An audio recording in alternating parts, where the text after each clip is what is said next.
Eu vejo o futuro repetir o passado, vejo um museu de grandes novidades. O tempo não para, não para não, não para.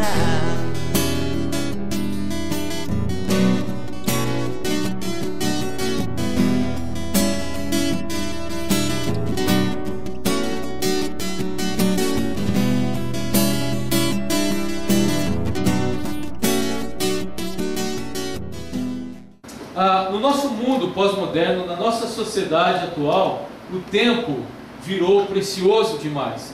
Nós nos envolvemos com uma série de atividades e compromissos que sobrecarregam e dificultam a nossa caminhada.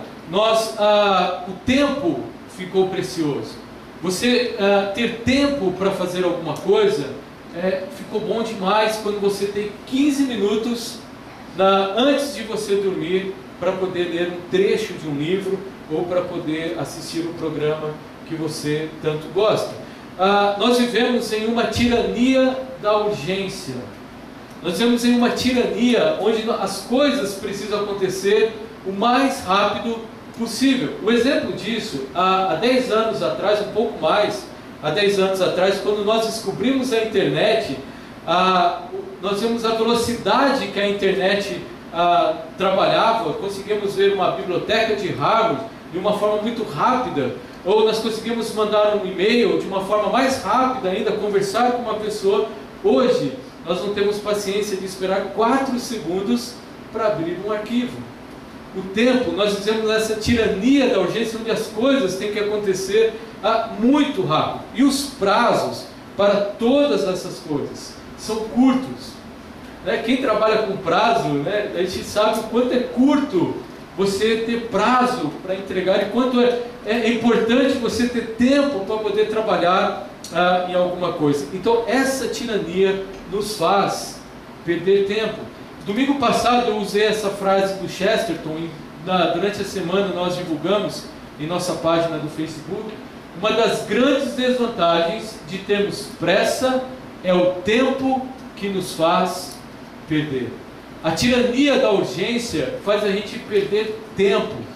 A grande desvantagem de termos pressa é o tempo que nos faz perder. A revista Época, de fevereiro de 2013, ela trouxe como capa: não estresse, você tem mais tempo do que pensa. Saiu um novo livro em fevereiro de 2013 de uma mulher que ela ia completamente na contramão dos livros sobre administração de tempo. A revista trouxe a seguinte reportagem: nossa vida é tão corrida que livros sobre como administrar tempo se tornaram um gênero à parte nos últimos anos. Em geral, eles partem de uma premissa: o dia é curto para tantas tarefas. Só abrindo parênteses, a super interessante, um pouco antes dessa revista, ela pediu para alguns executivos escreverem no papel quanto tempo ele fazia as coisas, colocasse tudo, o tempo que ele demorasse para tomar o café da manhã, o tempo que ele demorasse para se preparar para ir trabalhar, o tempo no trabalho, o tempo que ele tinha de lazer, tudo que ele tinha de tempo, dormir, todo o seu tempo eles colocaram no papel. E é interessante que quando nós olhamos para o número, todos não, mas 87% desses executivos colocaram um dia de 28 a 29 horas. Alguma coisa está errada. Alguma coisa está errada. O dia tem 24 horas. Em Vênus tem mais, que lá gira em menos tempo o planeta. Mas aqui não. Nós temos 24 horas. E como ter 29 horas de trabalho ou de tempo? Impossível. A revista continua. O dia é curto para tantas tarefas. A melhor maneira de lidar com isso, segundo eles, é preenchê-lo como hotéis ocupam suas vagas na alta temporada. De forma rigorosa, cumprindo todas as tarefas de trabalho sem procrastinar e planejando o tempo restante para aproveitar cada segundo com a família. ou aprendendo um hobby, ou praticando esportes. O resultado desse planejamento rigoroso é muitas vezes mais estresse, pois mesmo as atividades prazerosas escritas acima acabam se transformando em uma lista de tarefas. Nós separamos o seguinte: eu tenho 4 horas, quem tem 4 horas para ficar com a família é privilegiado. Eu tenho 4 horas para cuidar da minha família, ter um tempo de lazer com a minha família. Aí a gente fica tão preso nessas 4 horas, que quando acaba esse tempo, nós falamos assim: ó, já deu, filho, agora eu tenho outra coisa para fazer. Até mesmo um hobby, até mesmo um lazer, até mesmo praticar um esporte se torna uma tirania, porque o tempo é curto. E não precisamos só administrar o tempo, mas aproveitar mais o nosso tempo. Neil, numa dos seus livros, ele escreve assim: nada caracteriza melhor a vida moderna do que o lamento se eu tivesse tempo. Se eu tivesse tempo. E um filósofo mais moderno para nós, Cazuza, em sua música que deu origem ao nome da série, ele disse assim: eu vejo o futuro repetir o passado, eu vejo um museu de grandes novidades, o tempo não para.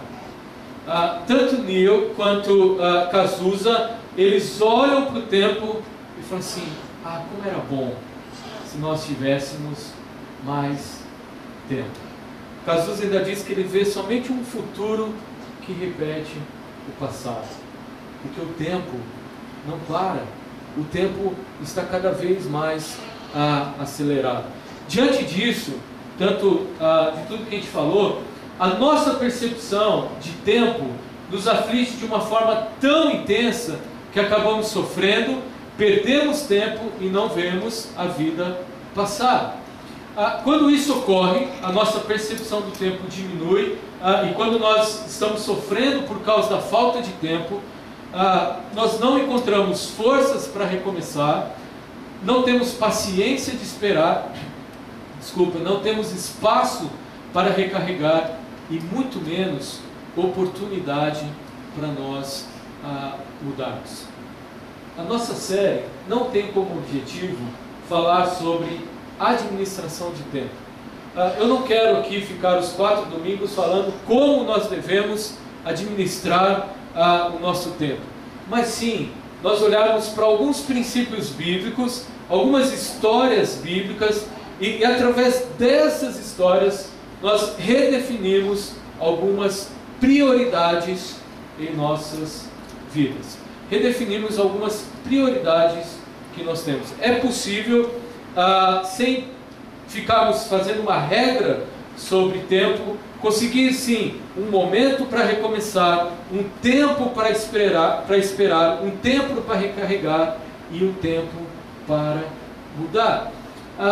Quando nós falamos de tempo, na Bíblia, nós encontramos 2 palavras, que são Cronos e Kairos. 2 palavras para o mesmo significado, tempo. Só que são 2 palavras do grego que dão sentidos completamente diferentes. A primeira palavra, Cronos, ela traz para nós segundo, minutos, hora, dia, semanas, meses e anos. A palavra Kairos, ela é um momento especial que reflete sobre o Cronos. Como eu falei domingo passado, na espiritualidade cristã, a palavra Kairos quer dizer tempo de Deus, um momento especial. Para você entender melhor o que é o Kairos, é um tempo de qualidade, é prestar atenção naquilo que é importante em todas as nossas vidas. Exemplo disso é o tempo em que você, eu, cada um de nós, nos dedicamos aos nossos filhos, às nossas esposas, aos nossos amigos e a Deus. Momento especial que reflete sobre o Cronos. O problema é que nós valorizamos o Cronos, o tempo que nós conseguimos cronometrar. Nós valorizamos o Cronos e esquecemos do Kairos. Mas a Bíblia, em Eclesiastes 3:1, diz assim para nós: para tudo há uma ocasião certa. Há um tempo certo para cada propósito debaixo do céu. Quando nós olhamos que há um tempo certo para cada propósito debaixo do céu, nós olhamos o Kairos de Deus. Obrigado. Nós olhamos para o que Deus está fazendo. Kairos. Tempo certo, na hora certa, no momento certo, com um propósito certo. Por isso, na noite de hoje, nós vamos falar sobre um tempo de recomeço. Há um tempo certo para tudo debaixo do céu. Há um tempo certo para todos os propósitos. Kairos de Deus. E há um tempo de nós recomeçarmos. É possível recomeçar. Tempo de recomeçar. A palavra recomeçar, ela já dá um sentido para nós claro. A palavra recomeçar, ela expressa por si só o significado da sua existência. Ou seja, mostra que iniciamos um processo, houve uma falha nesse processo durante a nossa jornada que nos obrigou a voltar ao início de tudo e recomeçar. Quando nós falamos de recomeço, é porque alguma coisa deu errado. Algum momento na nossa história se rompeu, algum momento na nossa história deu um problema muito sério e houve a necessidade de nós recomeçarmos. Mas a pergunta que nós fazemos é: como recomeçar algo que foi perdido? Como recomeçar algo que foi quebrado no meio? Como encontrar forças para recomeçar diante de toda a dificuldade, diante de todo o problema que causou um problema que nós tivemos no começo? Mário Quintana, eu gosto muito desse autor, de Mário Quintana. Ele tem umas sacadas assim muito interessantes. Ele diz num trecho de uma poesia dele: bendito quem inventou o belo truque do calendário, pois o bom da segunda-feira, do dia 1º do mês e de cada ano novo é que nos dão a impressão de que a vida continua, que a vida não continua, mas apenas recomeça. Nada jamais continua, tudo vai recomeçar. Mário Quintana, ele olha para uma borboleta e fala assim: nada continua, tudo tem um recomeço. Eu gosto muito dessas sacadas de Mário Quintana, quando ele olha para o calendário e olha para a nossa vida, e é uma verdade. Quando chega o ano novo, nós falamos: agora eu vou recomeçar. Mas aí vem problemas, chega um novo ano, fala: agora eu vou recomeçar de novo. Aí, agora eu vou recomeçar de novo. Sabe por quê? Porque na nossa jornada, na nossa caminhada, há sempre um tropeço. Há sempre algo que quebra e é preciso ter um novo recomeço. Michael Jordan, quem é da década de... Eu gostava muito de basquete na década de 90, para não falar as idades aqui, né, para a gente não ficar constrangido, mas quem conhece muito bem a trajetória do Michael Jordan, sabe a trajetória de sucesso que ele teve. Ele diz assim: errei mais de 9.000 cestas e perdi quase 300 jogos. Em 26 diferentes finais de partidas, fui encarregado de jogar a bola que venceria o jogo. E falei. Eu tenho uma história repleta de falhas, fracassos em minha vida. E é exatamente por isso que sou um sucesso. Eu recomecei. Michael Jordan, ele olha para a vida dele, uma vida de sucesso. E quem gostava do Chicago Bulls na década de 90 sabe a carreira de sucesso que ele teve. E esse sucesso do Michael Jordan, ele atribui às suas falhas. Quando ele errou, é que ele teve sucesso. Quando ele errou, é que ele falou: agora eu vou recomeçar e vou ter um sucesso muito grande. Um cara que eu gosto demais, de ouvir as músicas dele, Renato Russo, ele diz o seguinte: todos os dias, quando eu acordo, não tenho mais o tempo que passou, mas tenho muito tempo. Temos todo o tempo do mundo. Todos os dias, antes de dormir, lembro e esqueço como foi o dia. Sempre em frente, não temos tempo a perder. Dallas Willard, em um dos seus livros, ele diz assim: o que é melhor no ser humano é a capacidade de recomeçar. Mário Quintana mostrou isso para nós. Michael Jordan mostra isso para nós. E Renato Russo coloca para nós: é possível, sim, nós temos um tempo de recomeço. É possível, sim, continuar a caminhada mesmo quando as coisas quebram, porque há uma forma de recomeçar. A história que nós vamos aprender hoje, na passagem bíblica, que a Bíblia mostra para nós, conta a história de um homem que teve um começo, um fracasso total, mas teve um final, teve um recomeço, oferecido por Jesus na nossa história. Presta atenção na história de João 21, é uma história um pouco comprida, mas peço paciência na leitura, que vai mostrar para nós a história de um homem de fracasso, e como a sua história mudou e teve um novo recomeço. O texto de João 21 diz assim: depois disso, Jesus apareceu novamente aos seus discípulos à margem do mar de Tiberíades. Foi assim: estavam juntos Simão Pedro, Tomé, Natanael, os filhos de Zebedeu e outros 2 discípulos. 7. Vou pescar, disse-lhes Simão Pedro. E eles disseram: nós vamos com você.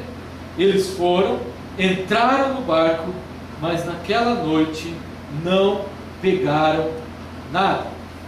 Ao amanhecer, Jesus estava na praia, mas os discípulos não o reconheceram. E ele lhes perguntou: filhos, vocês têm algo para comer? Não, responderam eles. Ele disse: lancem a rede então do lado direito do barco e vocês encontrarão.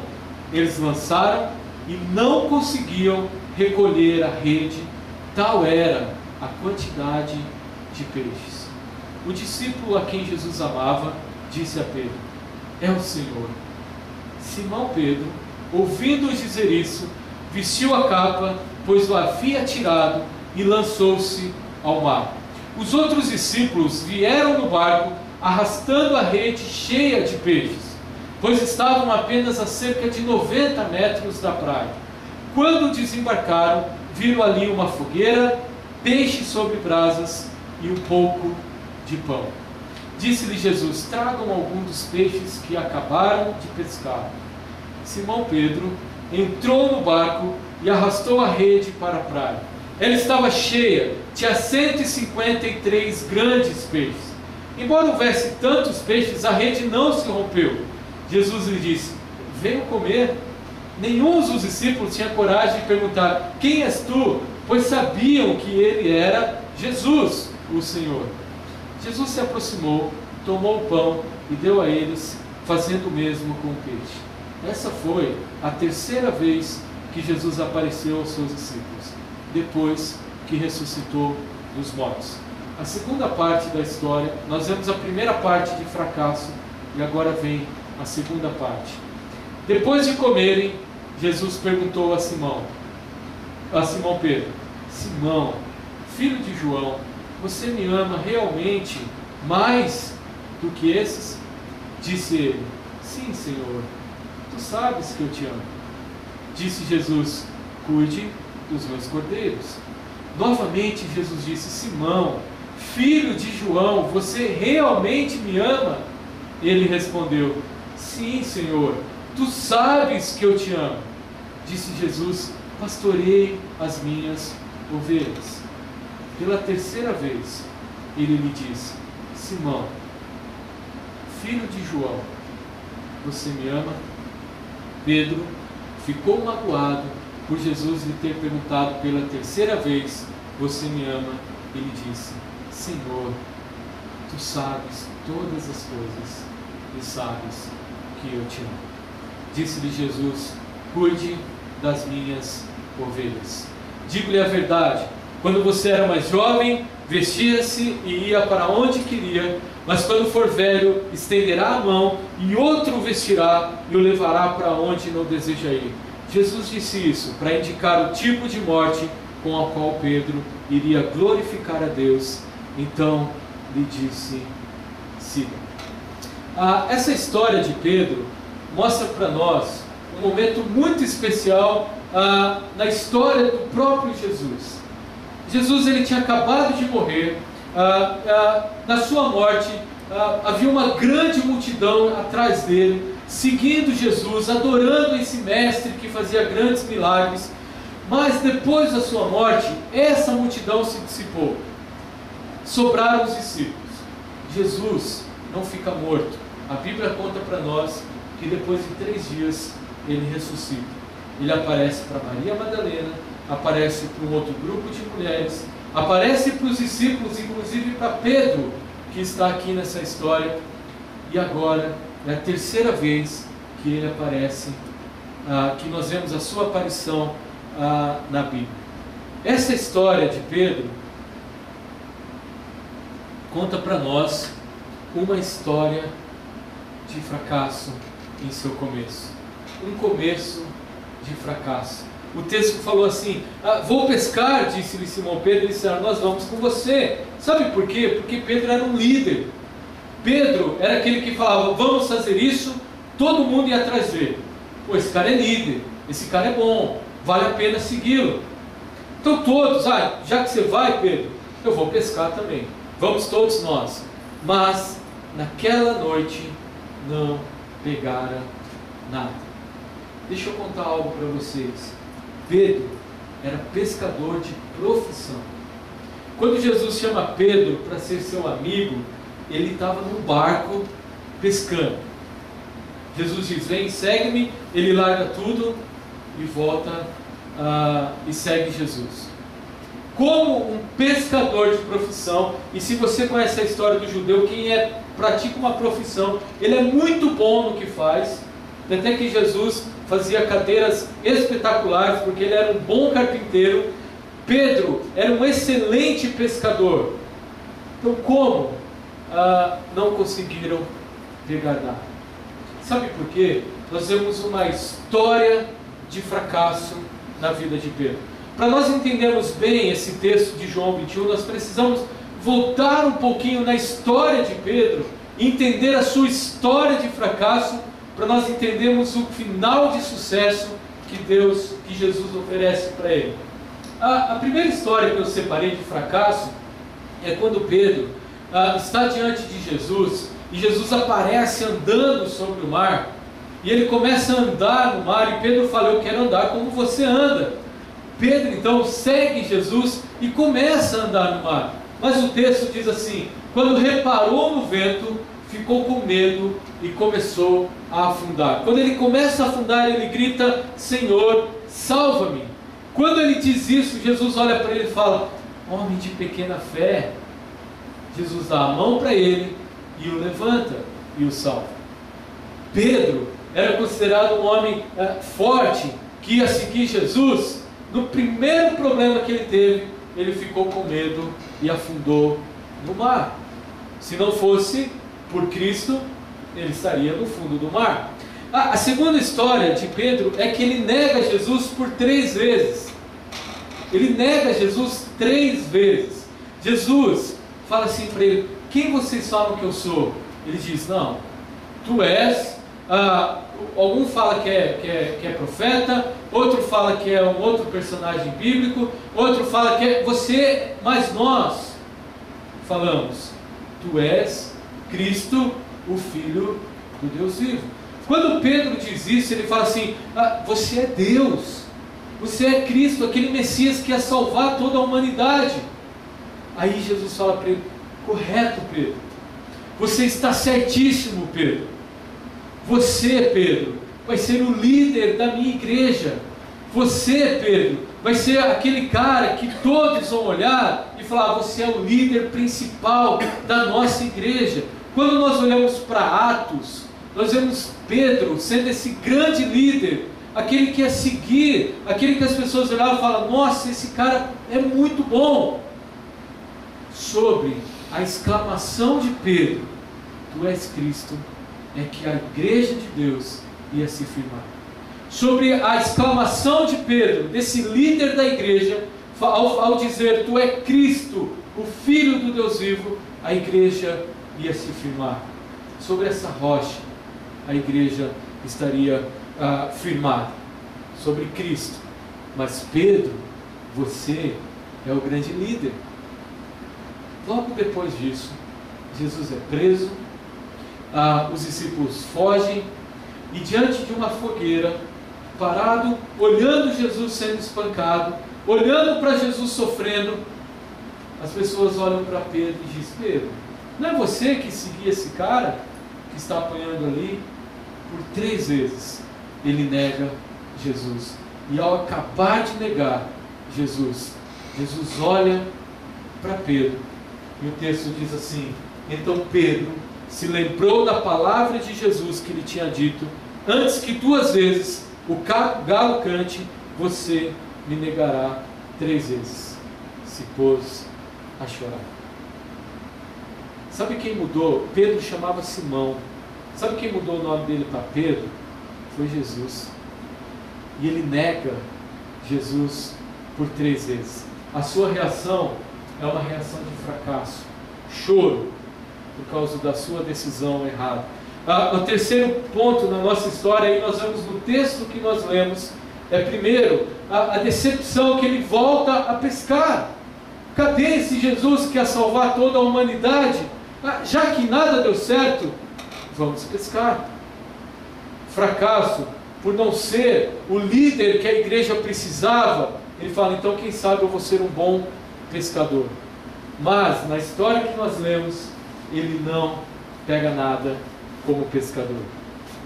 Não pegaram nada naquela noite. A história de Pedro tem um começo de fracasso. A história de Pedro se enrola com uma história de fracasso, um tempo de fracasso, um tempo de desespero, um tempo de angústia. Eu não sou um bom pescador, então eu vou ser discípulo. Agora eu não sou um bom discípulo, eu vou ser um bom pescador. Nem pescador mais Pedro era bom, porque o texto fala que ele não pega nada. Quando nós olhamos para esse tempo de fracasso de Pedro, nós olhamos para a nossa vida. A nossa história pode ter tempos de fracasso. Talvez por algumas escolhas erradas que nós fizemos, ou por circunstâncias alheias a o que nós podemos pegar. Nós temos tempo de fracasso, muitas vezes profissional, tempo de fracasso social, tempo de fracasso relacional, tempo de fracasso familiar. Nós temos tempo de fracasso, as coisas dão tudo errado. Tem uma cena que eu nunca esqueço, quando houve aquela enchente muito grande no Rio de Janeiro, onde 2 cidades ficaram completamente devastadas por causa da enchente. E tem uma cena, quando eu estava assistindo o jornal, vendo sobre essa enchente, se não me engano há 3 anos atrás, né? Estou tentando conseguir lembrar a data, mas essa enchente, a repórter, e às vezes por até uma infidelidade do momento de fazer a pergunta, saiu um homem do meio de dentro de uma casa, estava tudo alagado, tudo perdido. A repórter viu esse homem chorando, ela pegou o microfone e perguntou: o que você vai fazer agora? Ela não sabia da história desse homem. E eu nunca esqueço, de verdade, eu sempre lembro da resposta desse homem. Ele virou assim para a repórter em meio a soluços e disse assim: eu perdi minha esposa, eu perdi meus 3 filhos, eu perdi minha casa, eu perdi meus móveis, eu perdi tudo. O que você acha que eu vou fazer? Ao dizer isso, a repórter fica sem ação. A repórter não sabe o que falar mais para esse homem. Olhando para o tempo de fracasso da vida dele, que não houve culpa dele, mas uma culpa maior, uma circunstância maior, que fugia da sua estrutura. Ele fala: e agora? Esse tempo de fracasso desse homem trouxe reações diversas. Para mim, no momento, eu lembro de chorar e falar para mim: olha a história desse homem. A repórter, ela tenta engolir e tenta continuar a sua reportagem. Eu não sei o que aconteceu na história daquele homem. Eu não sei como ele encontrou forças para recomeçar. Eu não sei como nós, em tempos de fracasso, a nossa reação diante disso. Eu não sei o que esse homem fez com a sua vida. Eu não sei o que ele fez com a sua situação. A única coisa que eu sei é que em meio ao fracasso, tanto de Pedro, quanto desse homem, quanto na nossa vida, a história de Pedro mostra para nós que Cristo oferece um tempo de recomeço. Em meio a nossas histórias de fracassos, em nosso tempo de fracasso, Cristo oferece um tempo de recomeço. E isso nós vemos na ação de Jesus, na nossa história cumprida que eu li para vocês. Não a ação de Pedro, porque para Pedro a sua ação era ir pescar e ficar no momento de fracasso. A desse homem talvez seria até tirar a própria vida por causa da situação de fracasso. Nós muitas vezes nos prendemos no quarto, desesperados, chorando pelo tempo de fracasso. Mas a ação de Jesus é para oferecer a nós um tempo de recomeço. O texto deixa claro para nós: a ação é do próprio Deus de vir até nós e dar esse tempo de recomeço. O texto fala assim: lancem a rede do lado direito do barco e vocês a encontrarão. Eles lançam, não conseguem recolher a rede, tal era a quantidade de peixe. Eu falei que Jesus era carpinteiro e falei que Pedro era pescador de profissão. Seria mais ou menos eu, como pastor, falar para o Cássio: eu acho que aquela casa você devia desenhar desse jeito. Está errado o jeito que você está desenhando. Um carpinteiro olhando para um pescador e falando assim: pesca ali, ó. É ali que você vai encontrar o peixe. A ação de Jesus de olhar para Pedro e dizer: eu estou dando um novo recomeço para você. Sabe como que foi essa ação de Jesus para Pedro? Além do milagre de recolherem grandes peixes, e o texto fala que tinha mais de 156 peixes grandes, a restauração de Pedro, oferecendo um tempo de recomeço, é através, primeiro, de uma restauração da consciência. Desculpa. O texto diz assim para nós: o discípulo a quem Jesus amava disse a Pedro: é o Senhor. Olhem a reação do impulsivo Pedro. Ouvindo dizer isso, vestiu a capa e havia tirado e lançou-se ao mar. Esse mesmo Pedro que corre, pula no mar e não quer nem saber de barco, não quer nem saber de peixe e se lança até Jesus, é o mesmo Pedro que corta a orelha de um soldado quando vai prender Jesus. A sua ação impulsiva o leva a tomar algumas atitudes sem pensar. Só que essa atitude de Pedro mostra para nós que ele precisava agora do seu Salvador. Pedro, não havia mais o que fazer, ele reconhece Jesus ali. O seu fracasso agora estava sendo transformado em um recomeço de vida, porque a sua vida é uma vida de fracasso e ele dependia exclusivamente de Jesus. Por quê? Porque Jesus era o único capaz de restaurar a consciência de Pedro. Porque para Pedro, a presença de Jesus naquele lugar demonstra o perdão. Só lembrando, Pedro nega Jesus. E Jesus tinha falado assim: se você me negar diante dos homens, eu vou te negar diante de Deus. Pedro nega Jesus. E agora, Jesus vai em direção a Pedro com a sua consciência pesada. Aqui é muito claro, é por causa de uma escolha errada que ele teve. A sua consciência pesada, Jesus oferece o perdão.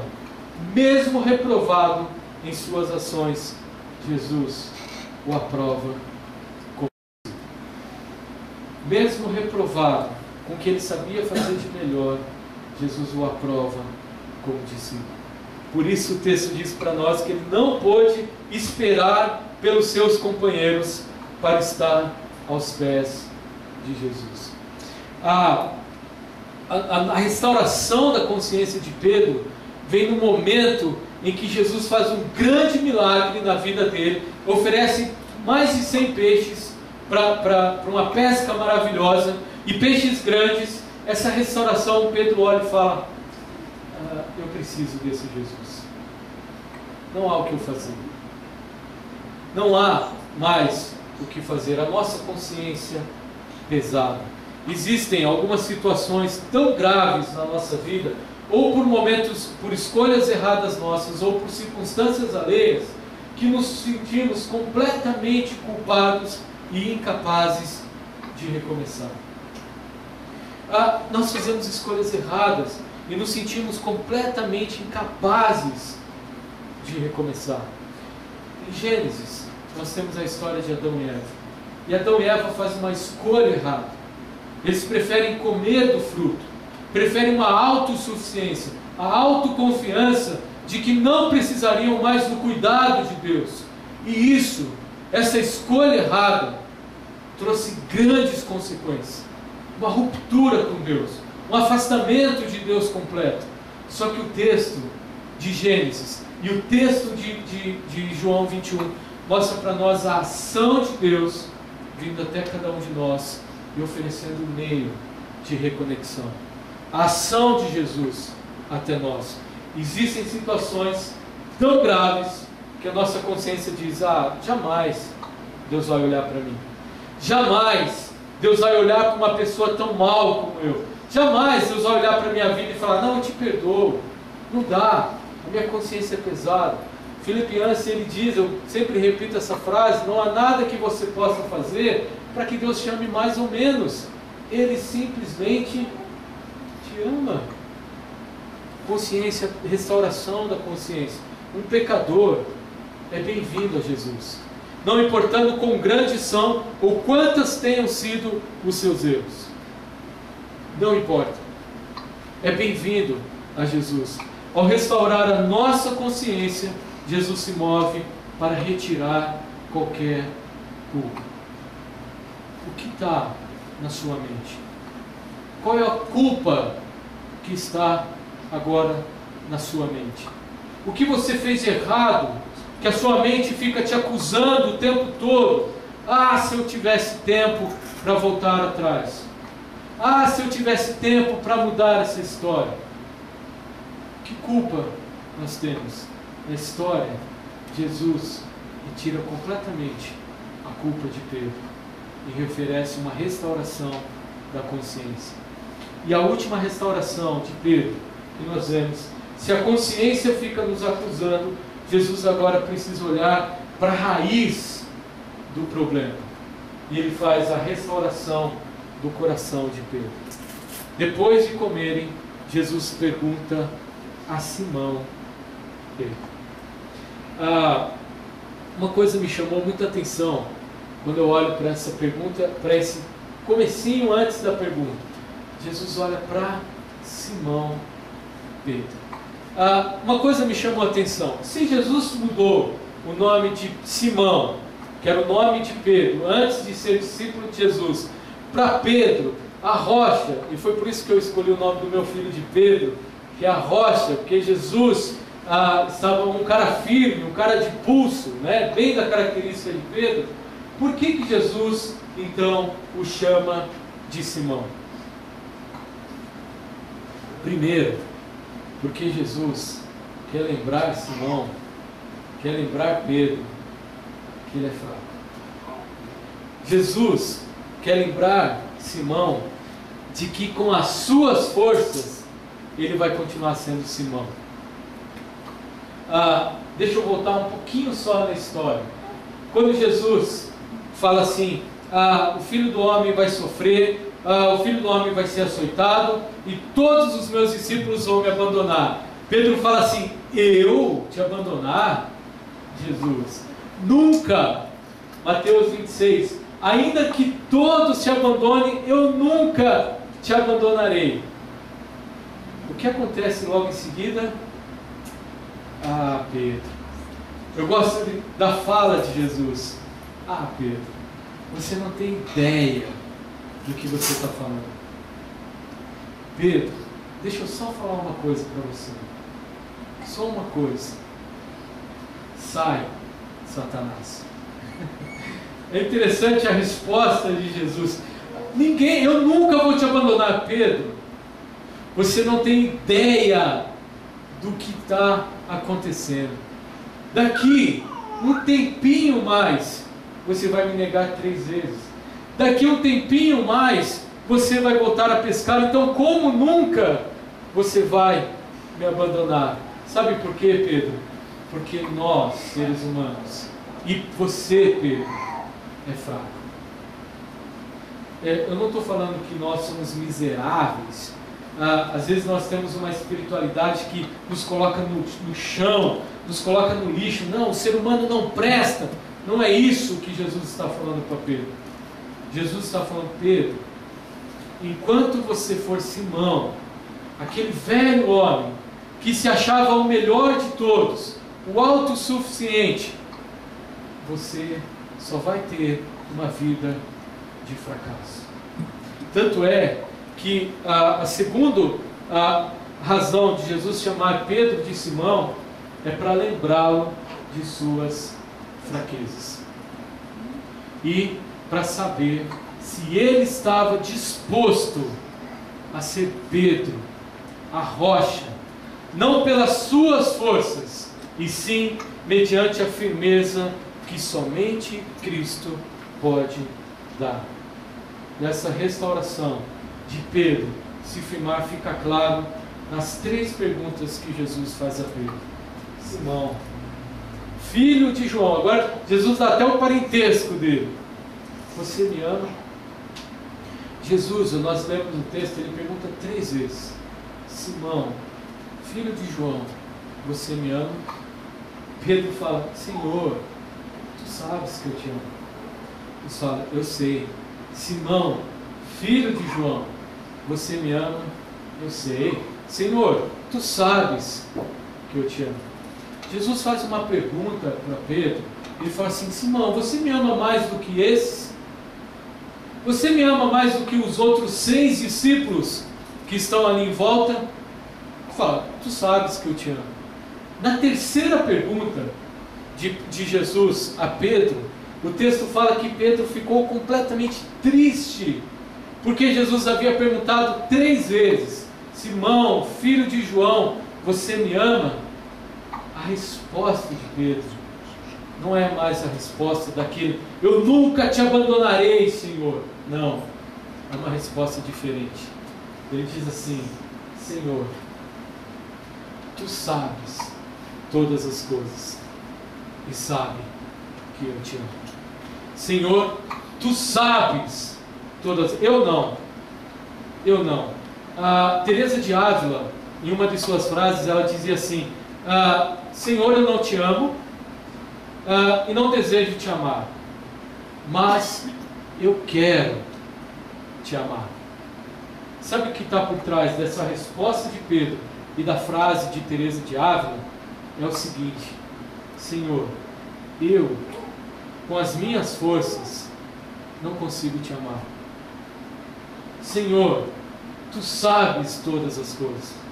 Tu olhas para o meu interior e sabe o meu desejo de te amar, mas o Senhor também conhece as minhas falhas, porque o meu amor a Jesus só tem sentido porque Ele me amou. mesmo com as minhas falhas e mesmo com os meus erros.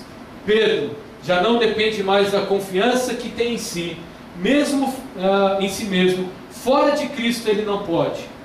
Seu amor se baseia no amor que Cristo lhe deu e seu caráter depende de Cristo. Tempo de recomeço é quando Cristo oferece para nós um novo viver.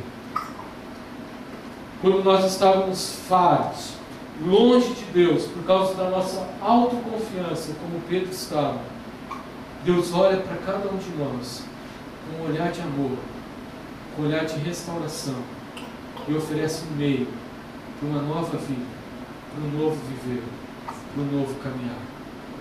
Sabe como? Ele é cravado na cruz, seu sangue é derramado, depois de 3 dias ele ressuscita e oferece a cada um de nós vida e mais vida. Ele oferece isso para Pedro e oferece a cada um de nós.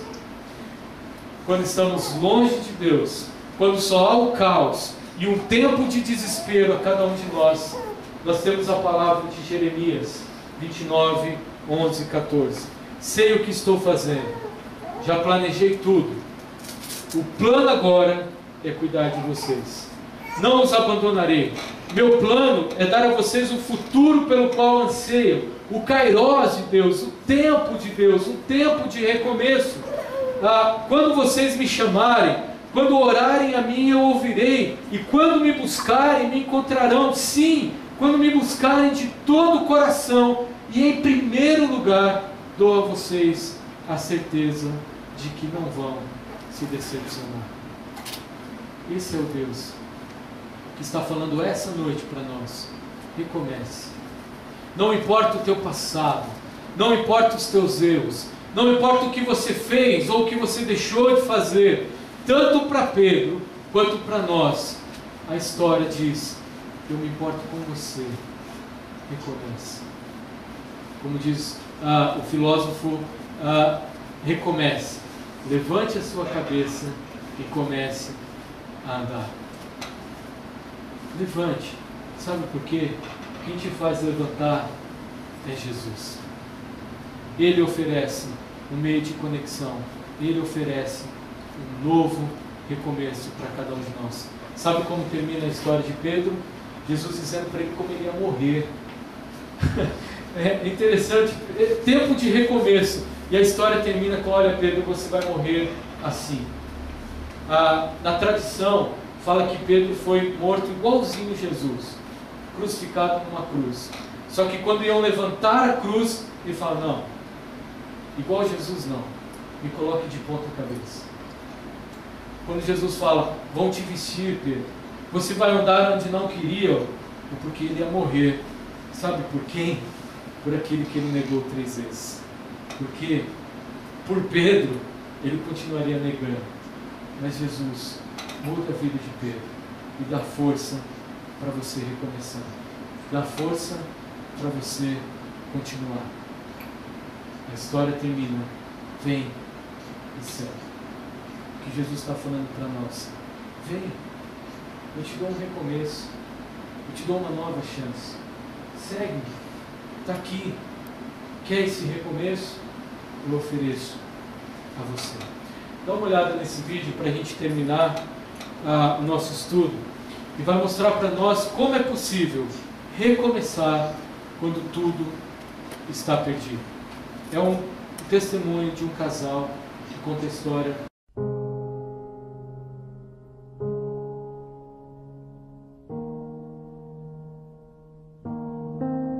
I remember when the doctor, took him, and she looked at him and she was cleaning him up, and she said, well, I think there's some trouble with his eyes.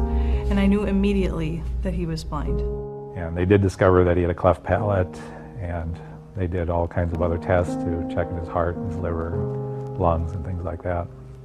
We didn't know for years, until years later, that he would also have autism and growth hormone deficiency and likely fairly significant mental retardation.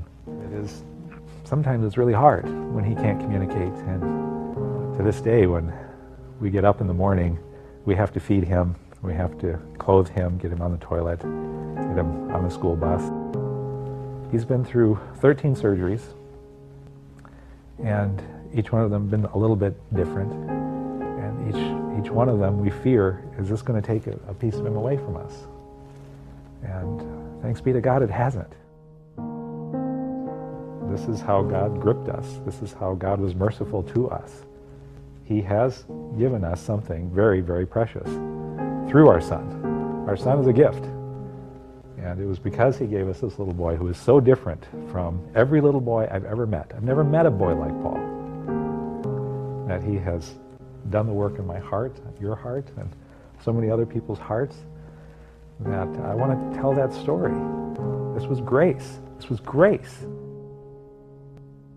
When Johnny was a year old, I had been breastfeeding him, and I thought that some of the abnormalities in my body were because of the breastfeeding. But he was about a year old, and I was getting ready to wean him, and things didn't seem right. And so I decided to go into the doctor, and the doctor told me he knew 15 seconds after looking at me that I had breast cancer. I came home, and I told John, and we just cried. But I felt held by the Lord. We knew that the Lord was with us. We knew that this was going to be very difficult, and I was confident that He would take care of us. So I'm aware that I have a husband that may have to bury a wife and a child in a year, within a year's time. I don't know that, but I think about it sometimes. But I know that the Lord loves my children and my husband more than I do, and that He'll take care of us. I know that He will. So I'm confident of that. I have a little boy who is blind and has autism, growth hormone deficiency. He doesn't eat well. He doesn't sleep well. My wife lives with stage 4 cancer in her body. And I have a hope, and I have a future, and I have a rock, and I cling to my Jesus.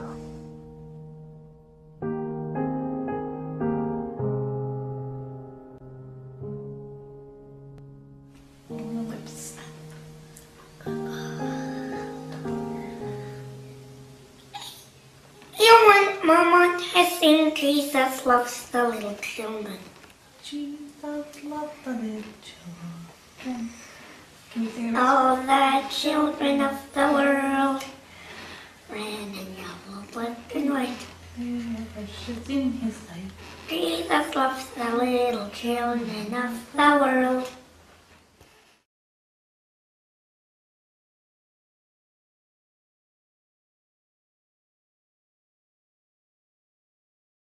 É até difícil falar depois de um vídeo como esse, né? Mas como um novo recomeço é oferecido por uma única pessoa que morreu na cruz por você, te reconectou com Jesus e te oferece um novo viver. Para terminar, eu quero deixar essa frase de George Bell.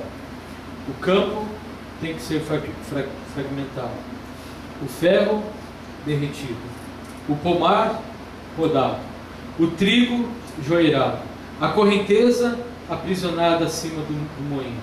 Talvez aconteça o mesmo com a vida do homem. Da derrota devem nascer grandes conquistas, das lágrimas, propósitos intensificados, do desespero, a esperança. Por que deveria o homem cair, senão para se reerguer, morrer, senão para viver? Todo recomeço é oferecido a você através da cruz de Cristo. Te oferece um recomeço para pais, como a gente viu no vídeo, para um pai que perdeu toda a sua família, para você que está física ou espiritualmente machucado. Cristo oferece um novo recomeço para nós refletirmos e praticarmos. Em que tempo você está hoje? Se é tempo de fracasso, deixe que Deus transforme o seu viver e recomece. Se é tempo de recomeço, não deixe que a autoconfiança impeça de ver e o agir de Deus. Deixe Deus restaurar a sua consciência, tirando toda a culpa e toda a angústia. E deixe Deus restaurar o seu coração, dando forças para recomeçar e confiar plenamente no seu amor. Vamos orar?